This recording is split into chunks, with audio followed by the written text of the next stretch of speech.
To be held by Linda Hogan. To be held by the light was what I wanted. To be a tree drinking the rain, no longer parched in this hot land. To be roots in a tunnel growing, but also to be sheltering the inborn leaves and green slide of mineral down the immense distances into infinite comfort. And the land here, only clay, still contains and consumes the thirsty need, the way a tree always shelters the unborn life, waiting for the healing after the storm, which has been our life.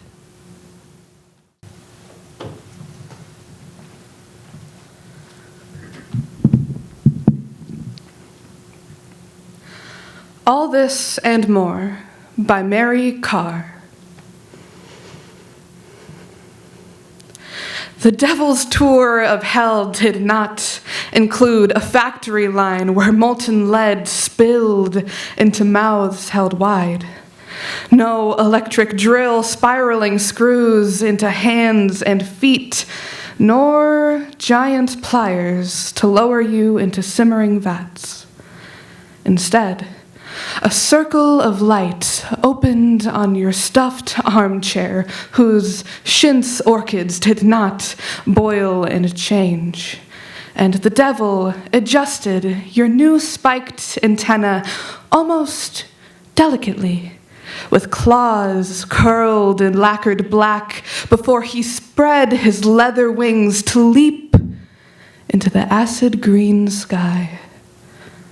So, your head became a TV hull, a gargoyle mirror.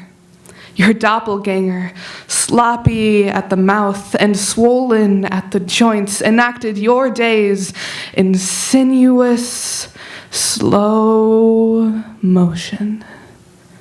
Your lines delivered with a mocking sneer.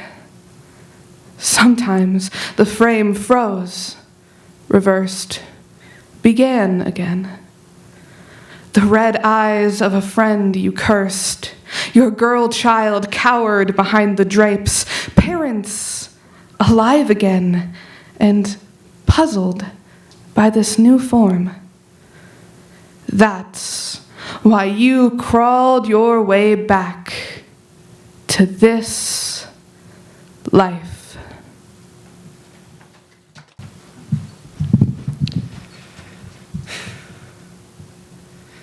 To the Virgins, to take much of time, by Robert Herrick. Gather ye rosebuds well ye may. Old time is still a-flying. The same flower that smiles today, tomorrow will be dying. The glorious lamp of heaven, the sun, the higher he's a-getting, the sooner will his race be run, and nearer he's due setting. The age is best which is the first, when youth and blood are warmer, but being spent, the worst and worse, time still succeeds the former. Then be not coy, but use your time well ye may. Go marry, for having once but lost your prime, you may forever tarry. Self-Portrait by Robert Creely. He wants to be a brutal old man, an aggressive old man, as dull, as brutal as the emptiness around him. He doesn't want to compromise, nor to be ever nice to anyone, just mean and final in his brutal, his total rejection of it all. He's tried the sweet, the gentle, the, oh, let's hold hands together, and it was awful, dull, brutally inconsequential. Now he stands on his own dwindling legs. His arms, his skin shrink daily, and he loves, but hates equally. Last Snow by Heed E. Herrick. Dumped wet and momentary on dull ground. That's been clear, but clearly sleeping for days. Last snow. melts as it falls, piles up slush, runs in first light, making a music in the streets we wish we could keep. Last snow. That's what we'll think for weeks to come. Close sun sets up a glare that smarts like a good cry. We could head north and never let this season go. Stubborn beast, the body reads the past in change of light, knows the blow of grief in the time of the trees, tight-fisted leaves, stubborn calendar of bone, last snow, now it must always be so.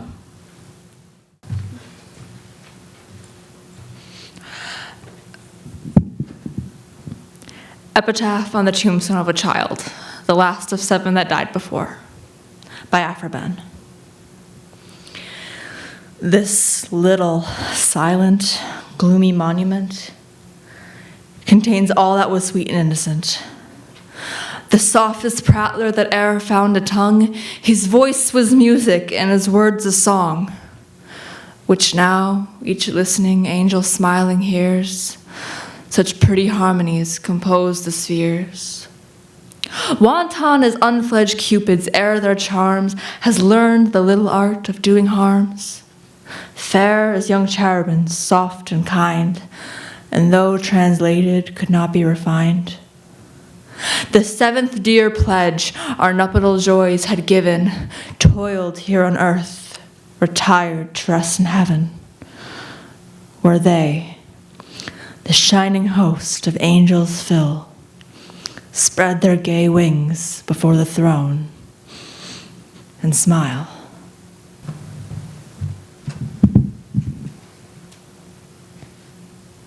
My Papa's Waltz by Theodore Rudke.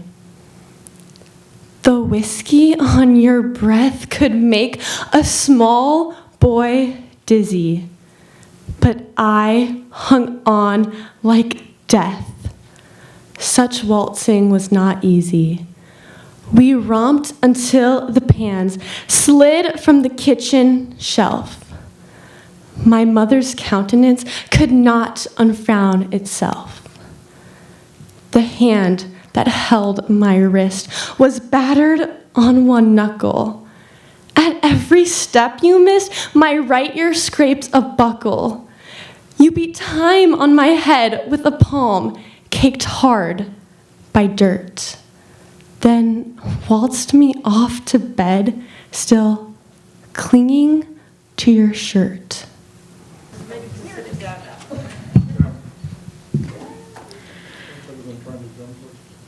Silence by Thomas Hood.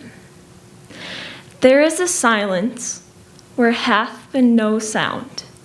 There is a silence where no sound may be.